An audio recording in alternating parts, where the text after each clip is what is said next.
Bueno, agradezco a Dios porque ha sido bueno, por cada uno de ustedes que está aquí presente, por los que nos están siguiendo por las redes sociales. Que Dios los bendiga y que la palabra de Dios hoy encuentre un lugar en su corazón.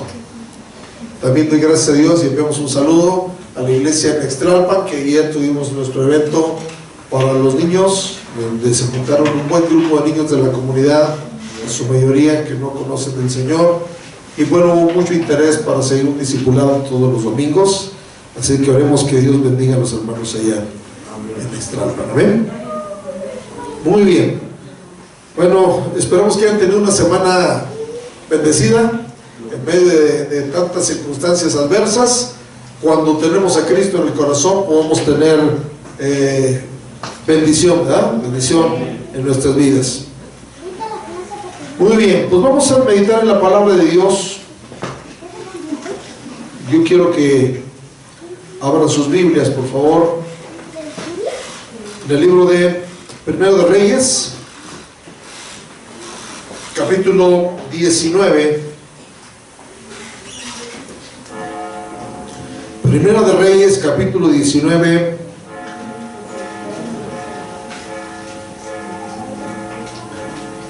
Y cuando lo tenga me pueden decir amén. Vamos a estudiar sobre esta historia.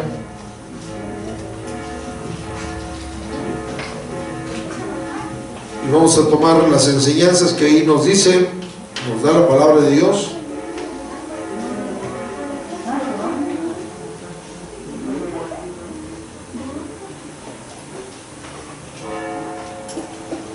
Y vamos a leer los primeros 5 versos.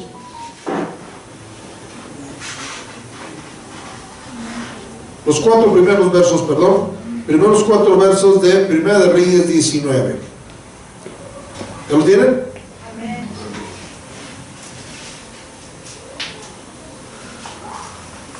Muy bien, dice así la palabra de Dios. Primera de Reyes 19, del 1 al 4.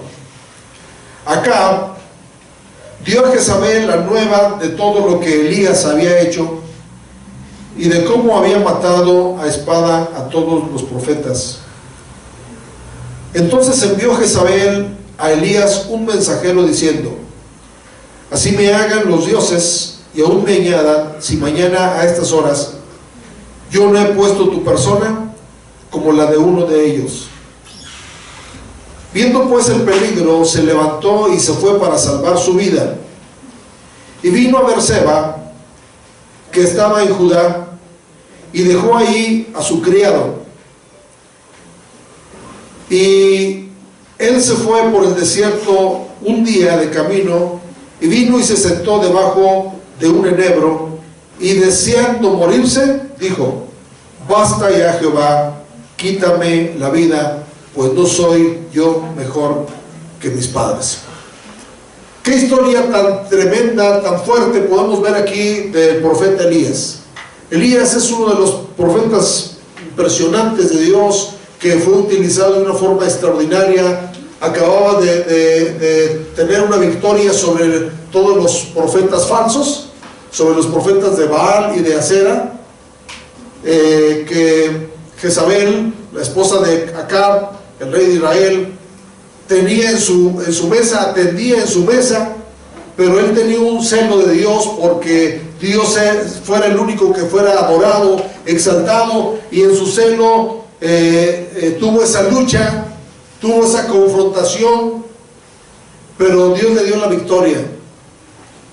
Pero cuando vivimos en victoria, no es garantía de que inmediatamente sigamos en victoria, porque dice que inmediatamente después de que Elías recibió esa victoria, o tuvo este triunfo sobre los falsos profetas, el rey Acab, dice en el verso 1, el rey Acab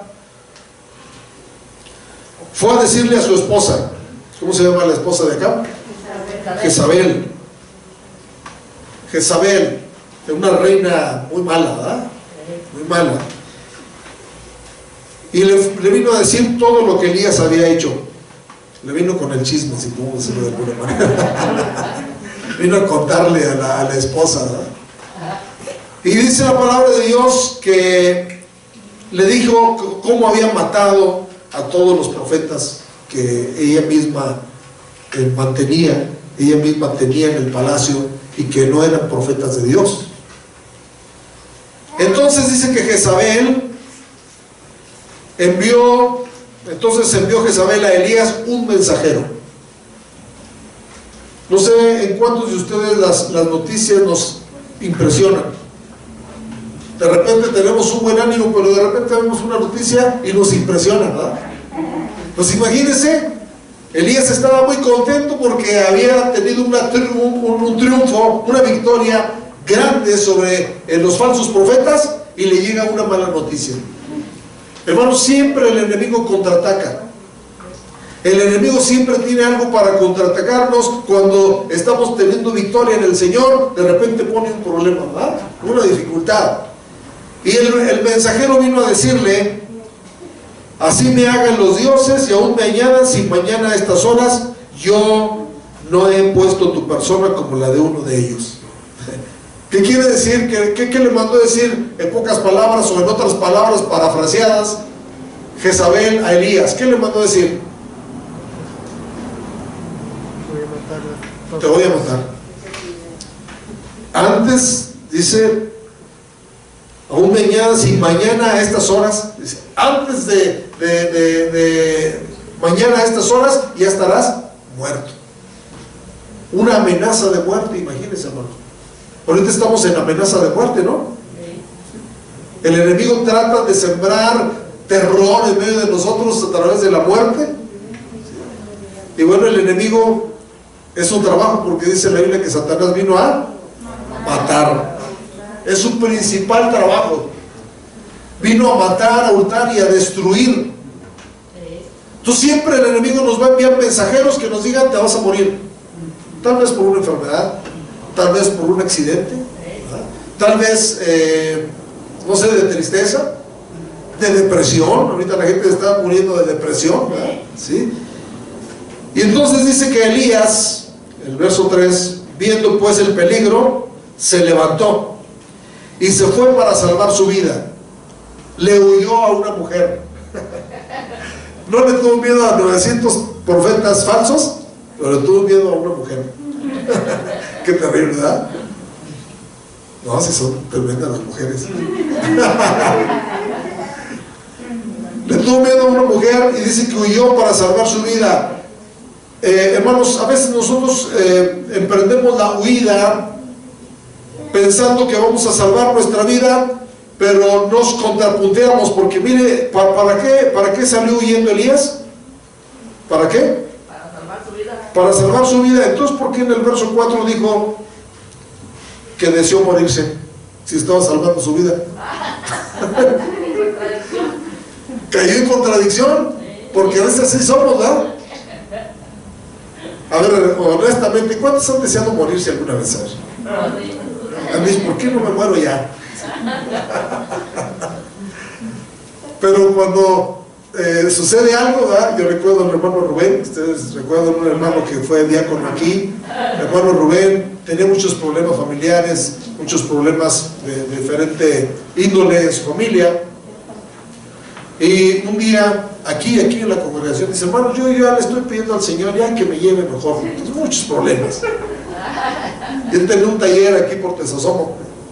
Tenía un taller, y dice que llegó, abrió su taller por la mañana, se sentó a la orilla de la banqueta porque no venía ni un cliente, ¿verdad? Ahí estaba sentado y de repente se vio que se estacionó un camión grande de esos Torton, de los que acarrean arena y todo eso, ¿verdad? De volteo. Se estacionó y se echó para atrás y por poquito me lo atropella, y dice que el hermano salió saltando como liebre y dijo: Señor, te pedí que me llevaras, pero no así. Así de que a veces no es cierto, ¿verdad?, que queremos morirnos, porque la vida es bella, ¿verdad? Es bonito vivir, es emocionante, tiene sus dificultades, pero si no hubiera dificultades no nos esmeraríamos por salir adelante, ¿verdad? Hay una ilustración también de un leñador. un leñador es un hombre que se dedica a juntar leña para vender en el campo, ¿verdad? Pero estaba bien cansado de solamente vender leña y ya quería morirse, ¿verdad? Y ahí iba con su manojo de leña en la espalda, en el campo, iba triste y decir, muerte, ya mejor llévame, ya llévame. Y en lo que iba caminando distraído, había un hoyo y se cayó en el hoyo. Se cayó en el hoyo y no podía salir. Y se acerca la muerte y lo ve. Y le dice, ¿me hablabas? Dice, sí, es que quiero salir de aquí, de este hoyo, porque es muy bella la vida. Entonces realmente no queremos morirnos. Dice que echándose debajo de un enebro se quedó dormido, y aquí un ángel le tocó y le dijo, levántate, come. Aquí encontramos, hermanos, el caso de un siervo de Dios, como muchos, como Moisés, ¿verdad? Como otros que también le dijeron al Señor lo mismo, ya mejor quiero morirme. Y vemos en este caso que Elías estaba sufriendo de depresión, por eso se echó debajo de un enebro, debajo de un árbol ahí, ¿sí? A dormir.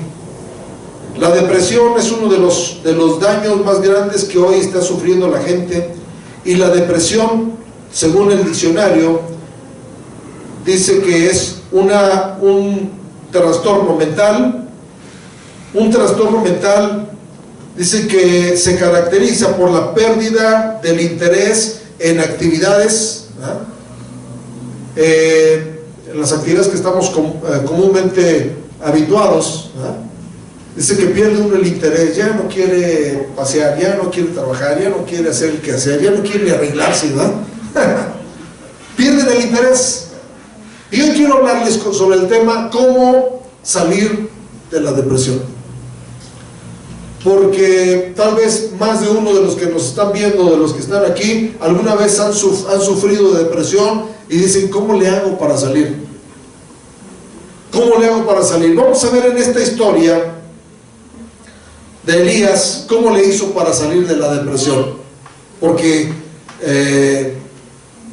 aquí vemos, ¿verdad?, claramente que Elías estaba deprimido. Primeramente, ¿qué deprimió a Elías? ¿Qué fue lo que lo deprimió? Lo deprimió primeramente la frustración, porque él tenía planes de que todo el pueblo se rindiera a Dios, y peleó contra los sacerdotes de Baal y los sacerdotes de Acera, y estaba movido por el celo de Dios, ¿verdad? Andaba muy enjundioso defendiendo la fe, ¿sí? Pero se sintió frustrado cuando la mujer de Acab lo amenazó, y entonces los planes que tenía Elías no le salieron como él quería. A pesar de la derrota que le había hecho a Baal, a los sacerdotes de Baal y de Acera, el pueblo no se volvió a Dios y se sintió frustrado. Es más, hasta le reclamó a Dios y le dijo, Dios, pues el pueblo no te quiere buscar, solamente yo he quedado. Se sentía solito, ¿verdad? Y entonces dice que Dios le dijo, no, Elías, yo tengo todavía ya un remanente, tengo bastantes que no han doblado su rodilla a Baal, ¿sí? ¿Para qué te deprimes? Dice ahí en el verso 14 de Primera de Reyes 19, Primera de Reyes 19, 14, dice, él respondiendo, he sentido un vivo celo por Jehová, Dios de los ejércitos, porque los hijos de Israel han dejado tu pacto, han derribado tus altares y han matado a espada a tus profetas, y solo yo he quedado, y me buscan para quitarme la vida. Solo yo he quedado. Se sentía solo. A veces pensamos que estamos intentando cosas sin ningún éxito y nos sentimos frustrados. ¿Qué es la frustración? ¿Alguien me puede ayudar? ¿Qué es para usted la frustración? ¿Ah? ¿Desesperación? Bueno, la desesperación viene con la frustración, pero no es la esencia. La esencia de la frustración, es decir, ¿qué nos frustra? Cuando algo no nos sale, cuando no cumplimos un objetivo, cuando no obtenemos el trabajo que queremos, nos sentimos como frustrados. Cuando no nos pagan lo que hemos requerido, ¿no? Cuando no funciona mi matrimonio, se siente uno frustrado, ¿verdad? Cuando hay problemas familiares, se siente uno frustrado. Hay muchas cosas que nos frustran, ¿verdad? Y la frustración trae depresión. Pero también el aislamiento, porque ¿cómo se sentía Elías?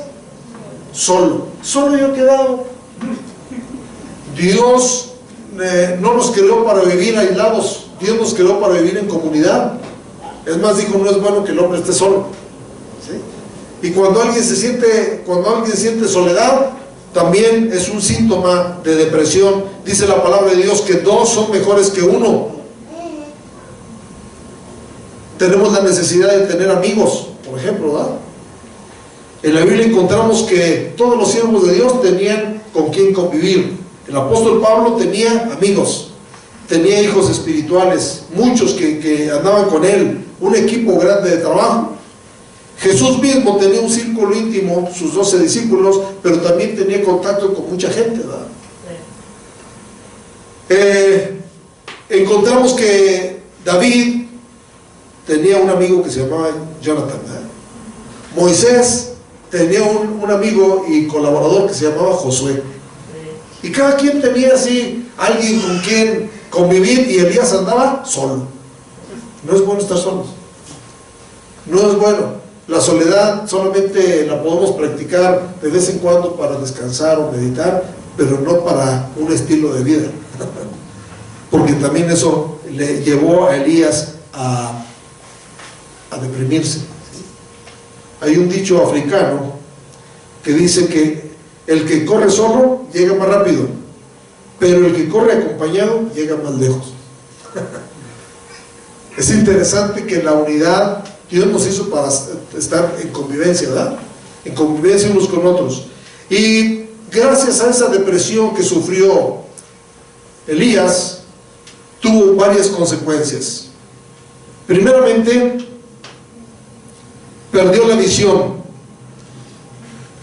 Nuestra mirada se ha distorsionado hacia cosas superficiales o triviales que no vale la pena mirarlas, porque la mirada de Elías se la quitó de Dios y la puso ¿en quién? En Jezabel. En la noticia que le vinieron a dar, ¿verdad?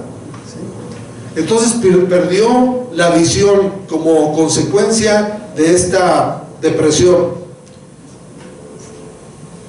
Encontramos entonces, hermanos, que las consecuencias para la depresión es que nos va a hacer mirar cosas, dice coloquialmente, miramos moros con tranchete, ¿sí? Cosas que no son reales, vienen a ser como reales en nuestra mente, ¿verdad? Dejó de ver a Dios y se concentró en el peligro de la amenaza. Hay gente que ha dejado de ver a Dios y se ha concentrado en ver el COVID, ¿sí? Lo estudian en el internet, leen todos los artículos que les llegue de eso y están viendo COVID por todos lados. Y ya se ha quitado de nuestra mente Dios, y ya lo ha tomado COVID porque es una amenaza de muerte, ¿verdad? ¿Sí? Qué terrible, ¿verdad? Qué terrible. Pedro, cuando vio a Jesús caminar sobre el mar, le dijo: si eres tú, manda que yo vaya. Y mientras Pedro tuvo sus ojos en Jesús, caminó sobre el mar. Cuando quitó sus ojos de Jesús y los puso en la tempestad, se empezó a hundir. Se empezó a hundir. Entonces, usted y yo, hermanos, tenemos la bendición de poder tener en quién poner los ojos. ¿En quién tenemos los ojos según Hebreos? Hebreos dice que debemos tener los ojos puestos en Jesús. Es el autor y consumador de la fe. Es el autor y consumador de la fe. Hay una ilustración de dos varones que estaban en una celda oscura, en una cárcel, y los echaron ahí en esa celda por muchos días. Ya estaban muy aburridos y solamente tenían una ventanita muy arriba de la celda, pero muy alta, que entraba una poquita luz, es decir, vivían en penumbras, ¿verdad? Vivían en penumbras, Y la ilustración dice que una ocasión se animaron unos a otros y dijeron, pues vamos a, aunque sea, asomarnos por la ventanita para mirar lo que hay afuera. Pero está muy alta, no tenemos ni escalera, ¿cómo le hacemos? Entonces se pusieron de acuerdo, dijo, mira, tú te subes en mis hombros y miras, después te bajas y yo me subo sobre tus hombros y miramos. Pues los dos miraron hacia afuera, uno se puso bien contento y otro se puso bien triste. Y le preguntaron, oye, ¿por qué te pones triste? Es que alrededor de nuestra celda está lleno de pura basura, se ve muy feo. ¿Y tú por qué estás alegre? Es que yo miré el cielo y miré los árboles y se ve todo bonito. Entonces cada quien se impresionó y su estado de ánimo se afectó por lo que vieron, ¿verdad? Entonces lo que vemos, donde tengamos nuestra vista, es lo que nos va a afectar en nuestra vida, ¿verdad? Si usted tiene su vista en Jesús, va a vivir feliz. ¿Amén? Si usted pone su vista en las circunstancias, va a decir, está difícil, nos vamos a morir, se va a acabar el mundo. Hemos hablado un montón de cosas, ¿verdad? Nos quieren vacunar a todos a fuerza, escóndase de la vacuna. Nada más estamos poniendo nuestros ojos en las circunstancias que estamos viendo.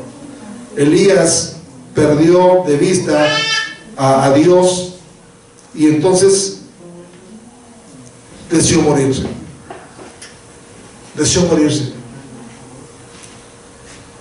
Y dice la palabra de Dios que Elías recibió una visita. ¿Quién lo visitó? Un ángel.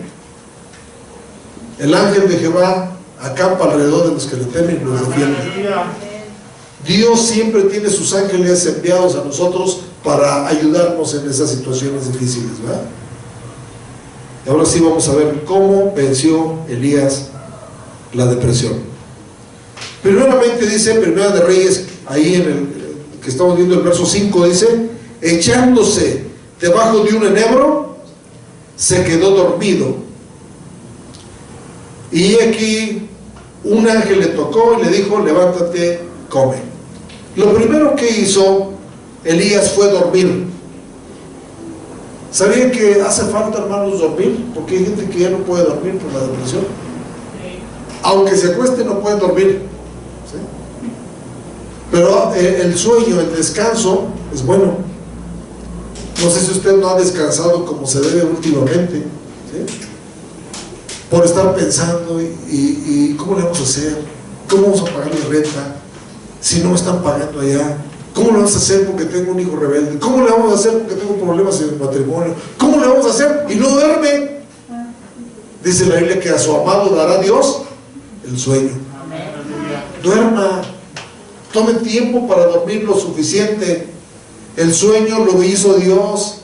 Y lo hizo Dios para restaurar todas nuestras células, ¿verdad? Los neurólogos dicen que tenemos unos vasitos en el cerebro que cuando uno no descansa lo suficiente se vacían y entonces producen ansiedad, producen depresión también.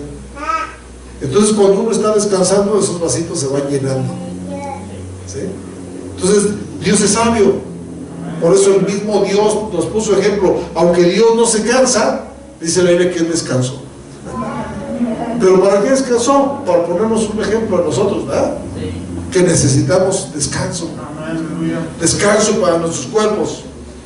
La segunda cosa que hizo es comió. El ángel le tocó y le dijo, levántate y come. Mi pregunta es, ¿cómo estamos comiendo? Porque es otra cosa para salir de la depresión. Comió. Dice la palabra de Dios que cuando el apóstol Pablo estaba naufragando con cientos de soldados, más bien de reos, ¿verdad?, que los estaban llevando a Roma, el barco estaba naufragando y estaban muy tristes y preocupados por muchas cosas, y el apóstol Pablo les recomienda algo. Vamos a mirar Hechos 27:34.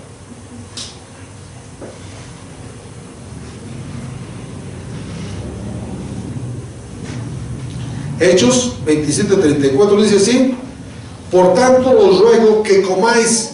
¿Qué les recomendó?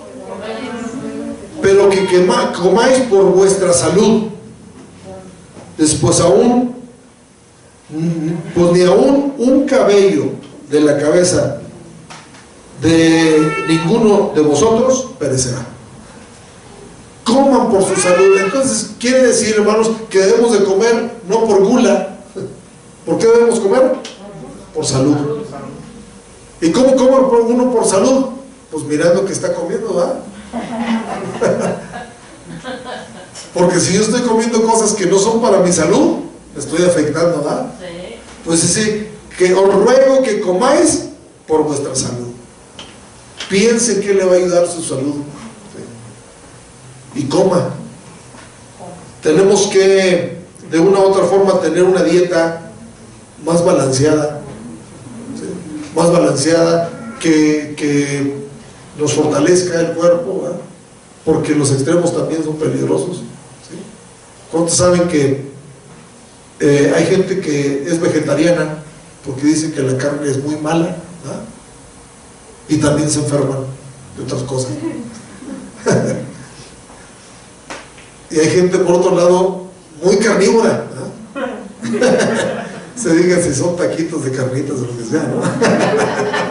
Muy carnívora, que dice: no soy conejo para que me den lechuga.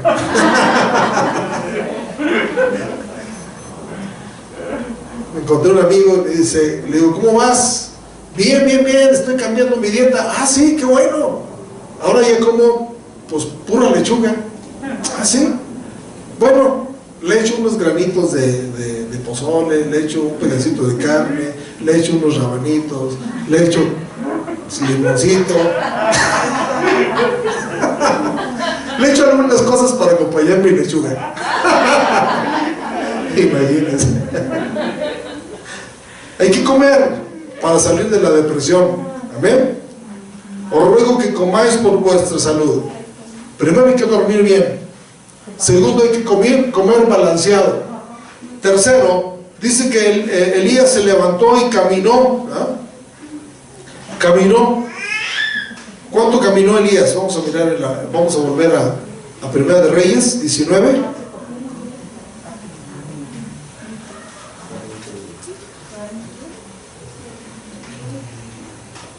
Verso 6. Primera de Reyes 19, 6.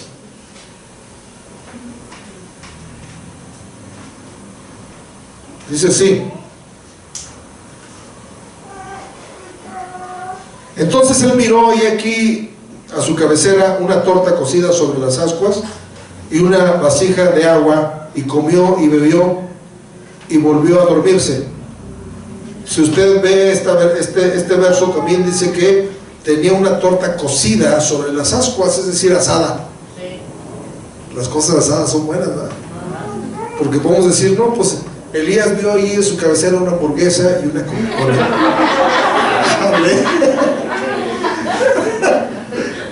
Pero no vio ninguna hamburguesa. Cada quien ve lo que se le antoja, ¿verdad?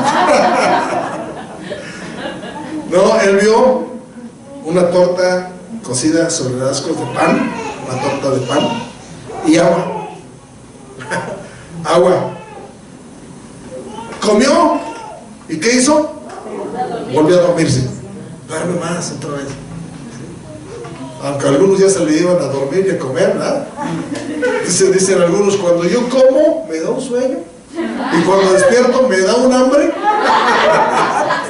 Y así se la llevan todo el tiempo. Y volviendo el ángel de Jehová la segunda vez, lo tocó diciendo: levántate y come, porque largo camino te resta. Y se levantó pues y comió y bebió. Fortalecido con aquella comida, caminó 40 días y 40 noches hasta Horeb, el monte de Dios. La tercera cosa que hizo Elías fue caminar. Ejercicio. El ejercicio nos ayuda mucho, hermanos. Dios no está en contra del ejercicio. Al contrario, si los médicos nos dicen, acuérdense de aquella frase que dice: mente sana en cuerpo sano. No sé cuántos de ustedes saben que cuando uno come incorrectamente le duele la cabeza. es como un síntoma, ¿verdad? Todo se va a caer el cerebro. Pero si uno come sano, entonces tiene una mente sana también y un cuerpo sano, ¿no? Caminó. Los estudiosos dicen que la caminata que se aventó Elías es de 400 kilómetros. Por eso se tomó 40 días caminando. 40 días caminando. Y bueno, el 40 siempre habla de prueba, ¿verdad? Pasó la prueba. Hay que hacer ejercicio, hermanos. Hoy nos encierran, pero de vez en cuando darles una vuelta ahí entre el patio y la recámara, entre la cocina ahí, ahí hace un tour. Hace falta hacer ejercicio, ¿sí? El ejercicio corporal, decía el apóstol Pablo, para poco aprovecha, pero sí aprovecha. A lo que el apóstol Pablo se refería es que te va a aprovechar nada más mientras te dure el cuerpo. Y le estaba aconsejando que se ejercitara también en la piedad, que eso sí tendrá, eso le va a aprovechar mucho porque va a ser para la vida eterna, ¿sí? Pero no le estaba diciendo que no era bueno el ejercicio, ¿no? Yo me imagino al Señor Jesucristo. ¿Cómo caminaba Jesús, hermano? Muchísimo. Entonces, no solamente era atleta, tenía un cuerpo de atleta, sino que también fue carpintero, entonces un oficio pesado, ¿verdad? ¿Sí? Y bueno, sacamos por deducción de que Jesús tenía un cuerpo tan atleta que hasta las mujeres se asombraban de él. Ay, hermano, ¿por qué dice eso? Pues dice que le gritaban a las mujeres en la calle: dichosos los pechos que mamaste, el vientre que te trajo, ¿verdad? Así le decían a Jesús. Y él les decía: más dichosos son los que oyen la palabra de Dios, ¿verdad? Pero quiere decir que impresionaba, ¿no? Cantares dice que era señalado entre 10,000, ¿sí? Entonces era atlético, caminaba, hacía ejercicio, ¿sí? Tenemos nosotros que ejercitarnos. Dice que caminó 40 días, pero no caminó sin rumbo fijo, caminó con metas definidas, ¿verdad? ¿A dónde caminó? Al monte Oreb. ¿Sabe cuál era el monte Oreb? El mismo que el monte Sinaí, pero visto por otro lado, como el mar de Galilea. El mar de Galilea por un lado se llamaba Genesaret, ¿verdad? El lago de Genesaret, y por otro lado el mar de Galilea, el mar de Tiberias. Era el mismo, ¿verdad? Pero por diferente lado. Y así también este monte, ahí fue donde se encontró con Dios Moisés. Entonces, al caminar, hermanos, también tenemos que cuidar que tenemos en la mente. Si usted va a hacer ejercicio nada más pensando en sus problemas, es difícil que el ejercicio le haga bien, ¿sí? Le haga bien. Usted tiene que caminar para ir reflexionando en lo bello que es Dios, en la oportunidad que tiene de caminar todavía, en la bendición de tener un cuerpo completo y poder usarlo para la gloria de Dios, ¿verdad? ¿Sí? Cambiar la mentalidad, porque igual si seguimos piensa en lo malo, igual no nos va a hacer bien la caminata, ¿verdad? Pero seguramente Elías reflexionó durante esos 40 días de caminata, esos 400 kilómetros que se aventó hasta el monte Oreb, que es el monte de Dios, el monte donde se encontró Moisés con Dios, y seguramente Elías se encontró con Dios ahí. Dice que ahí se metió a una cueva donde pasó la noche y vino a él palabra de Jehová. Ahí solamente nos habla Dios. Si usted va caminando y dice: Señor, quiero que tú me hables, ahí haciendo ejercicio Dios le va a hablar también. Amén. Nos va Dios a renovar la mente. Dios nos va a hacer que nosotros nos cambiemos de mentalidad cuando hacemos el ejercicio de una forma correcta. Y lo último que hizo Elías es que habló con Dios, se desahogó con Dios. Dios lo confrontó, le hizo ver su error, le hizo ver que no era correcto que él se sintiera deprimido, le hizo ver que él había huido para preservar la vida, y ya cuando estaba ya preservándola dijo: ya quítame la vida. Mejor se la había quitado Jezabel, ¿verdad? ¿Para qué corre tanto? ¿Sí? Verso 10, perdón, desde el verso 9, otra vez. Ahí se metió a una cueva donde pasó la noche, y vino a él palabra de Jehová, el cual le dijo: ¿qué haces aquí, Elías? Es decir, Dios lo confrontó. Dios lo confrontó. ¿Cómo vamos a salir de la depresión dejándonos confrontar con Dios, por Dios? Nos dice Dios: ¿cómo es que tú eres cristiano y te deprimes? No es posible que alguien tenga fe en Dios y también a la vez caiga en la depresión. ¿Qué haces ahí? ¿Qué haces ahí temeroso? ¿Qué haces ahí con muchos problemas y dificultades? ¿Qué haces ahí? ¿Qué le respondió Elías? Dice: he sentido un vivo celo por Jehová, Dios de los ejércitos. ¿Ustedes creen que Elías sí tenía un vivo celo por Jehová? No lo tenía porque él se quería morir, ya no quería trabajar. Dios lo había mandado para algo, ¿verdad? Por eso lo puso por profeta en Israel. Y ya no quería trabajar, ya se quería morir. Acuérdense, le dijo el ángel: largo camino te resta. Si usted ha sentido el deseo de morir, yo le digo lo mismo que el ángel le dijo a Elías: largo camino te resta. No te hagas. No te hagas. Entonces dice: he sentido un vivo celo por Jehová, Dios de los ejércitos, porque los hijos de Israel han dejado tu pacto, han derribado tus altares y han matado a espada a tus profetas, y solo yo he quedado y me buscan para quitarme la vida. ¿Qué le dijo Dios? ¿Qué le dijo Dios? Verso 11: sal fuera y ponte en el monte delante de Jehová. Salte de la cueva. Cuando alguien está en depresión, se mete a la cueva, ¿verdad? Sí. Se mete a un cuarto y ahí se duerme, y que no me prenda la luz, yo quiero estar así.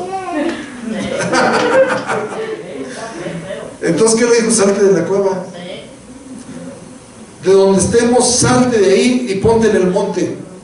El monte es donde iba a hablar con Dios, donde Dios iba a confrontarnos. Dice ahí: y aquí Jehová que pasaba, y un grande y poderoso viento que rompía los montes y quebraba las peñas delante de Jehová, pero Jehová no estaba en el viento. Y así Jehová se manifestó un terremoto, ¿verdad?, en un fuego. Y dice el verso 12 al final, dice: tras el fuego un silbo apacible y delicado, y cuando lo oyó Elías, verso 13, cubrió su rostro con su manto y salió y se puso a la puerta de la cueva, y aquí vino a él una voz diciendo: ¿qué haces ahí, Elías? ¿Dónde estaba Dios, hermanos? ¿Estaba en el terremoto? En el silbo apacible. Estaba en el silbo apacible. Porque alguien que está deprimido necesita un silbo apacible, la paz de Dios. La paz de Dios. Dios no estaba en el fuego, Dios no estaba en el terremoto, Dios no estaba en el viento fuerte, Dios estaba en el silbo apacible. Silbo apacible. Y dice 14: él respondió: he sentido un vivo celo por Jehová, otra vez, ¿verdad?, de los ejércitos, porque los hijos de Israel, le vuelve a repetir lo mismo, ¿verdad?, que han matado a sus profetas, me buscan para quitarme la vida. Verso 15: y le dijo Jehová: ve, vuélvete por tu camino por el desierto de Damasco, y llegarás y ungirás a Hazael por rey de Siria, a Jehú hijo de Nimsi ungirás por rey sobre Israel, y a Eliseo hijo de Safat de Abel Meola ungirás para que sea profeta en tu tierra. Es decir, tienes un trabajo que hacer todavía. Ve a ungirme a este y a este y a este. Había 3 ungidos de Jehová en la Biblia, ¿verdad? Los reyes, los profetas y los sacerdotes. Y cada gobierno tenía estos 3 elementos: el rey, el profeta y el sacerdote. Y dijo: todavía tienes chamba. Vas a ir a ungírmelos. Y ya se quería morir. ¿A cuántas personas les va a hablar usted todavía de la palabra de Dios? ¿Verdad? ¿Cuánto trabajo en la obra de Dios todavía hay que hacer? Hay mucho, hermano. Entonces no se quiera morir. Tenga deseos de vivir y dígale: Señor, mi vida que sea útil para ti, para tu reino, ¿eh? Entonces aquí termina los 4 pasos que podemos ver en la vida de Elías, hermanos, para poder salir de una depresión. Duerma bien, coma bien, haga ejercicio bien, y por último, hable con Dios bien. Deje que Dios nos confronte. ¿Por qué estás ahí? ¿Por qué te sientes así? ¿Tienes razón de sentirte así? No hay prueba, hermanos, que nos tenga que derribar. No hay prueba que nos tenga que poner tristes. No hay noticia que nos tenga que poner tristes si estamos confiando en aquel que dijo: no te dejaré. El versículo que leímos al principio, ¿verdad? No temas, no te atemorices, yo estoy contigo. Dios siempre nos está dando palabra de ánimo. Hermano, cuando sabemos quién es el que está manejando el tren de nuestra vida, todo va bien. En días pasados les compartí un mensaje en YouTube sobre un viaje en un tren, ¿verdad? Un viaje en un tren. ¿Alguno de ustedes han viajado en tren? ¿Sí? ¿No? El hermano Moisés. Antes nos íbamos de aquí de Buenavista a Laguna Chica en tren. Nos íbamos a Queotepec para ir a Chiquihuitlán en tren. Varias veces viajé yo en tren. Es muy emocionante un viaje en tren, aparte de que es muy lento. Uf, no más, hasta más. En cada estación que se paraba se subían vendedores, pero a granel, ¿verdad? Y vendían, me recuerdo mucho, ¿verdad? Vendían pulque en botellas de esas con un olote tapándolas así, ¿verdad? Y cuando menos llevamos la mitad del viaje, ya todos iban, pero menos yo, menos yo.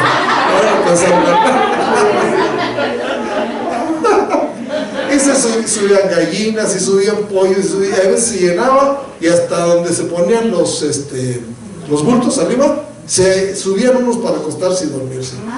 Entonces era emocionante, es como la vida, ¿no?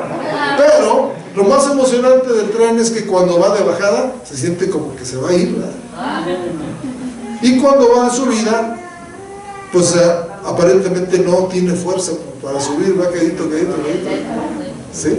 Entonces se vuelve emocionante, y a veces pasa por túneles y se ve muy oscuro, ¿verdad? Cuando pasa por túneles debajo de la tierra, ¿sí? Y esta anécdota hablaba de que cuando pasaron por un túnel, empezó toda la gente a sentir temor porque el tren se empezó a mover muy raro, pero había ahí en ese vagón un niño, un jovencito, jugando con unos carritos, pintando unos dibujos, y una persona que le dice: oye niño, ¿y tú con quién vienes? Pues yo vengo acompañado. ¿Y no tienes miedo? Mira que no sé qué va a pasar con el tren. No, yo estoy tranquilo. Y a ver, ¿con quién vienes? Muéstrame con quién vienes.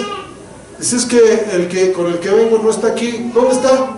Es el maquinista, es el que va manejando el tren. No, sí, no tengo ningún miedo, es mi papá. Y la vida es un tren. Cuando nosotros sabemos quién es el maquinista, no tenemos temor. No debemos tener temor, ni mucho menos caer en depresión, porque Dios está con nosotros y Él nos va a llevar a la patria celestial.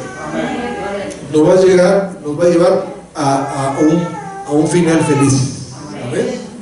El único final feliz que hay no es en las telenovelas, Final feliz hay cuando tenemos a Cristo. Vamos a un lugar seguro.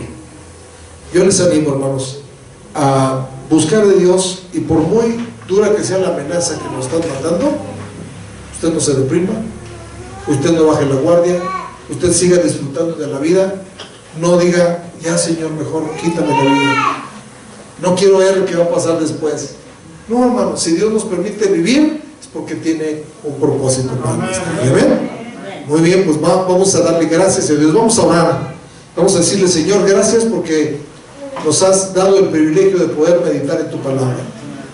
Señor Jesús, gracias porque a través de esta palabra hoy tú nos motivas como motivaste a Elías a salir adelante. No sé si hay alguien, Padre, que nos está viendo, que nos está siguiendo, que necesita esta oración porque ha deseado morirse, ha pensado morirse. Padre, hoy tú nos dices, largo camino te resta.